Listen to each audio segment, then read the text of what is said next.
চট্টগ্রাম নগরীর লালখান বাজার তুন পতেঙ্গা পর্যন্ত যে এলিভেটেড এক্সপ্রেস ইবে আসলে চট্টগ্রামের সৌন্দর্যে বেশ কয়েক গুণ বৃদ্ধি করছে এবং জীবনযাত্রার মান আরও কিছুটা সহজ করছে।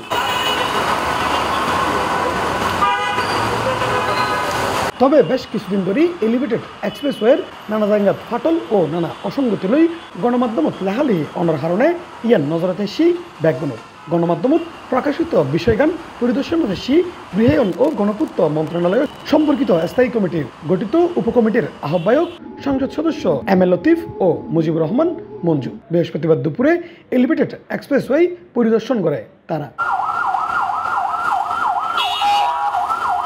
বেলা 12টার সময় পতেঙ্গা প্রান্তোত্তন পরিদর্শন শুরু করে এই কমিটি, পরে লালখান বাজার মোড়তাইরে পরিদর্শন শেষ করে। লালখান বাজার অংশত এলিভেটেড এক্সপ্রেসওয়ের হৌগা ফিলেরত ফাটলের বিষয়ে এম এ লতিফ এমপি হয়। বিভিন্ন পেপার পত্রিকার মধ্যে মহিউদ্দিন চৌধুরী এলিভেটেড এক্সপ্রেসওয়ে দুয়া ফিলারের মধ্যে ফাটল হচ্ছে বলে যে নিউজ করছে, ইয়ানোর প্রেক্ষিতে সংসদীয় কমিটি এইভাবে তদন্ত করে ফেললে আমরা 3 জনের সংসদ সদস্যরা দিয়ে কমিটি করছে। এই কমিটির প্রধান আই তো আমরা 3 জন সহ মন্ত্রণালয়ের অন্যান্য কর্মকর্তা সহ আছি।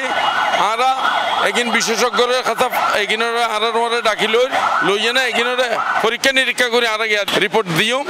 এই পর্যন্ত তোমরা অপেক্ষা করো। আর যে সমস্ত ফিনিশিং খাতন দুর্বলতা থেকে নারা চাই। নগরীর লালখান বাজারাতুন পতেঙ্গা পর্যন্ত এই এলিভেটেড এক্সপ্রেসওয়ে প্রকল্প বাস্তবায়ন করছে চট্টগ্রাম উন্নয়ন কর্তৃপক্ষ সিডিএ। ঠিকাদারি প্রতিষ্ঠান হিসেবে আছিল যৌথভাবে বাংলাদেশ ম্যাক্স ইনফ্রাস্ট্রাকচার লিমিটেড ও চিনুর র্যাকিং। উপকমিটির আহ্বায়ক হিসেবে চট্টগ্রাম 11 আসনের সাংসদ এম এ লতিফ ও বগুড়া 5 আসনের সাংসদ মুজিবুর রহমান মঞ্জু এবং তার লগে আছে সংরক্ষিত আসনের সদস্য পারভিন জামান।